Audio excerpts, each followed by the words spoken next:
আমাদের এখানে পালাটি অনুষ্ঠিত হতে চলেছে উত্তর বৈষ্ণব। বাবা, উত্তর বৈষ্ণব খুব বড়ই জটিল জিনিস। আমাদের জীবনে দুটো গোষ্ঠ আছে, এটা আর কেউ ভুলবার। প্রত্যেকের জীবনে দুটো করে গোষ্ঠ। সকালবেলায় আমার গোবিন্দ মায়ের কোল থেকে বনে গিয়েছেন গোচারণে, আর আজকে বিকালবেলা অর্থাৎ সন্ধ্যাবেলায় ফিরে আসছেন গোধান বলে। সারাদিন মাঠে খেলা করে।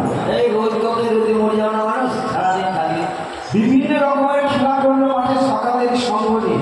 যেমন আমাদের সূর্য বোঝা, এটি একটি খেলা, কিন্তু আজ বলবই বলে। তা আমাদের জীবনের দুটো গোষ্ঠ। আমরা মায়ের পেট থেকে একবারে এসেছি সকালবেলায়, এবারে ফিরে যাওয়ার পালা।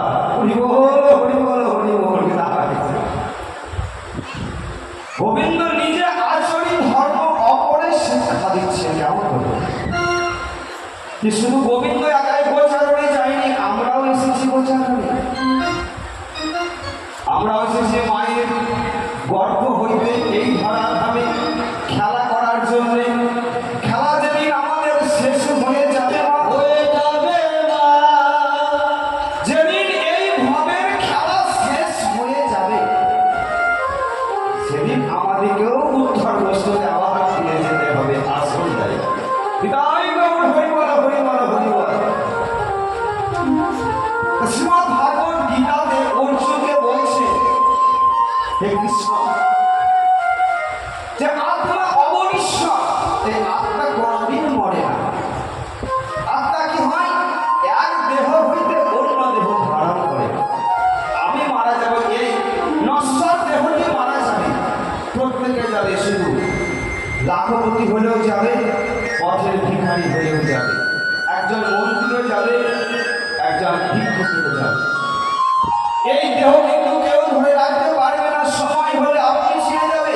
যেমন আমাদের এই বস্ত্রগুলি কি হয়, এই যে বস্ত্র, এই বস্ত্রগুলি যখন বয়স হয়ে যায়, অনেকদিন ব্যবহার করা হয়, ছিঁড়ে যায়। ঠিক এই দেহটি যখন দীর্ঘদিন ধরে ন্যায় অন্যায় বিভিন্ন রকমের ঘাত প্রতিঘাতে সহ্য করতে করতে ছিঁড়ে যাবে, তখন এই আত্মাটি আবার বেরিয়ে যাবে। তাই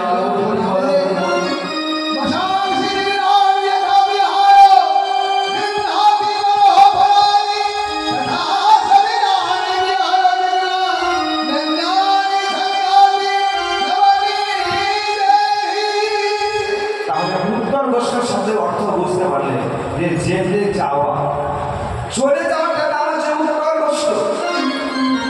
আর সকালবেলায় আমরা মাতৃগর্ভ থেকে এসেছি সাজানো বৈষ্ণব। ঠিক এবার আমাদের বয়স হয়ে গেছে, বাবা উত্তর বৈষ্ণবে যেতেই হবে। এটা হয় গৌরী যাবো না বললে উপায় নাই। কেউ যদি বলে যে উত্তর বৈষ্ণবে যাবো না, উপায় নাই। কোটিপতি হলেও বাবা ছাড়বে না, যেতে হবে। এসেছি ভাবে যেতে হবে। এই যে আমরা ভব সাগরের মধ্যে খেলা করলাম, আমার গোবিন্দ যেমন খেলা করলেন আমাদের সঙ্গে, আমরাও ঠিক এই ধরা দামে এসে এখন আমরা খেলা করছি। পিতা মাতাকে ছেড়েছে আপনার সব, আমরা অভিনয় করছি। আমি কাউকে বাবা, কাউকে দাদা, কাউর জন্মদাতা পিতা। তো যেদিন আমার খেলা শেষ, গোবিন্দ যেমন আমার মায়ের কোলে চলে যাচ্ছে উত্তর বৈষ্ণবে, আমাদেরকেও যেতে হবে।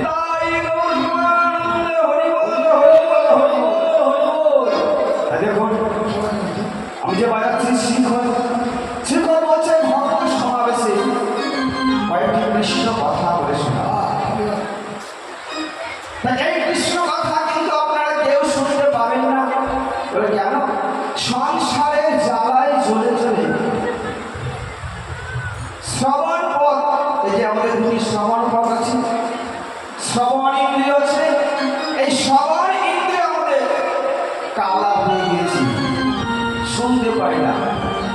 সে কৃষ্ণ কথা শুনতে গেলে মা এই শ্রবণ ইন্দ্রিয়কে কৃষ্ণ কথা শোনার উপযুক্ত করে তুলতে হবে। হরিবল হরিবল হরিবল।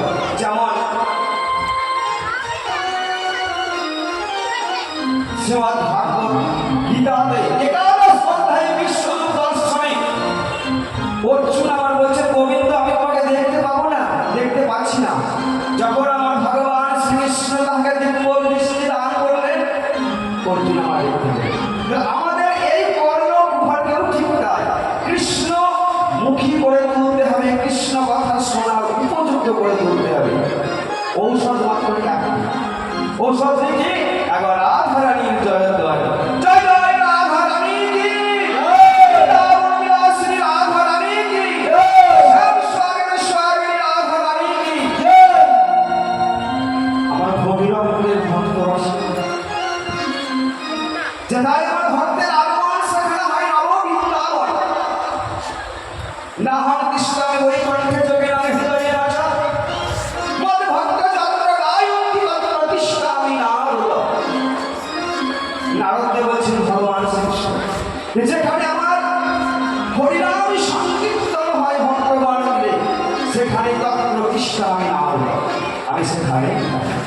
তাই এবার শ্রীকরে কয়েকটি কৃষ্ণ কথা বলছে, বলছে কহ কহ কৃষ্ণ কত তিনি গল্প নয়, এই যে একটা হাট, নামযজ্ঞের হাট, এই নামযজ্ঞ অনুষ্ঠান কিন্তু আর বেশি দিন নাই, আমার বোধ হয় কালকেই শেষ হয়ে যাবে, কালকে পরশু দিন শেষ হয়ে যাবে।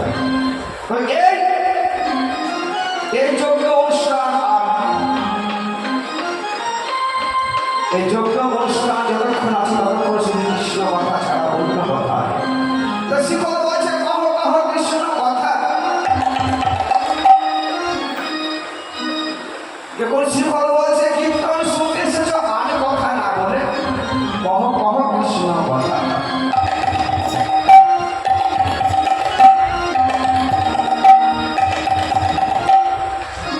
বলছে কহ কহ কৃষ্ণ কথা। অন্য কথা বলার সময় অনেক আছে, কৃষ্ণ কথা বলার সময় পাওয়া যায়।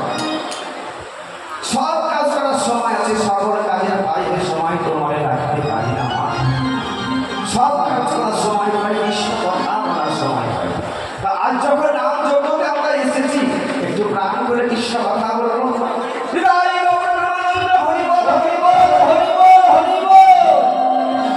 শিক্ষক বলছে কহ কহ কৃষ্ণ কথা।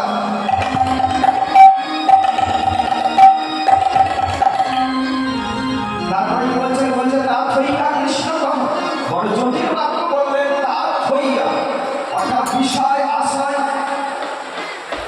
সংসার ব্যবসা বাণিজ্য ইত্যাদি সাথে একদিকে রেখে দিনন্তে একবার হরি বল হরে কৃষ্ণ বলতে বলছে। কত সুন্দর কথা দিয়েছেন দেখুন। সারাদিন তুমি হাতে করো গৃহ কর্ম আর মুখে বলো, হাতে কাজও করতে হবে, শুধু হরি হরি করলে বাবা চলবে না। ছেলে আছে, স্বামী আছে, তাদের ব্যবস্থা করতে হবে, রান্নার ব্যবস্থা করতে হবে। শুধু হরি হরি করলে চলবে না। তাই জন্য গোবিন্দ বললেন যে হাতে করো গৃহ কর্ম আর মুখে বলো হরি হরি। কত সুন্দর কথা দিয়েছে, কিন্তু আমরা বলতে পারছি না, বলার সময় নেই, সব কাজের সময় হয়, তোমার ডাকতে পারি না। দেখো, তাই শ্রীকর বলছে দিনন্তে একটি বার তোমরা কৃষ্ণ নাম করো, হরি বল। যদি সারাদিন সময় নাই পাওয়া যায়, রাত্রে বিছানায় শুয়ে হরি বল বলে যদি আমরা ঘুমাতে পারি, আর যদি পরের দিন জানতে পারি তবে তো সকাল, আর পরের দিন যদি আমাদের ঘুম না ভাঙে কোনোবার আজকে রাত্রে ঘুমালাম, যদি কাল ঘুম না ভাঙে তাহলে কি বলবে লোকে? ভদ্রলোক বড়কালে চলে গেছে, বড়কাল হয়ে যাবে। আর যদি ঘুম ভাঙে তাহলেই সকাল। তাহলে একটু যখন আমাদের ঘুম ভেঙে আসে, আমরা একটু কৃষ্ণ কথা বলবো, কিন্তু শুনতে এসেছি। বহু দূর দূরান্ত থেকে ভিক্ষা শিক্ষা করে এই ভগীরথপুরের কমিটিগণ নাম যজ্ঞের আয়োজন করেছে।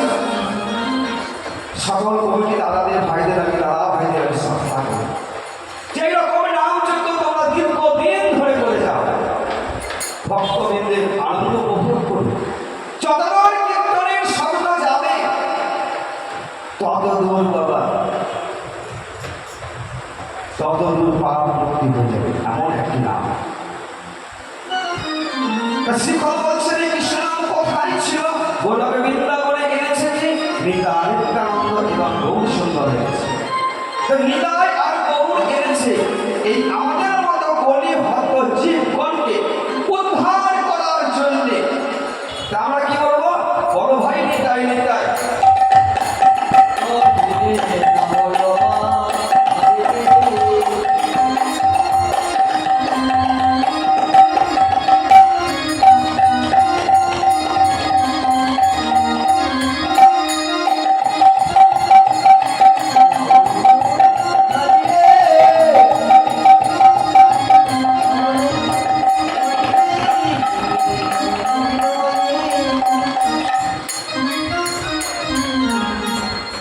যাই হোক, আমাদের এই উত্তর বৈষ্ণব পালা যিনি ব্যয়ভার বহন করেছেন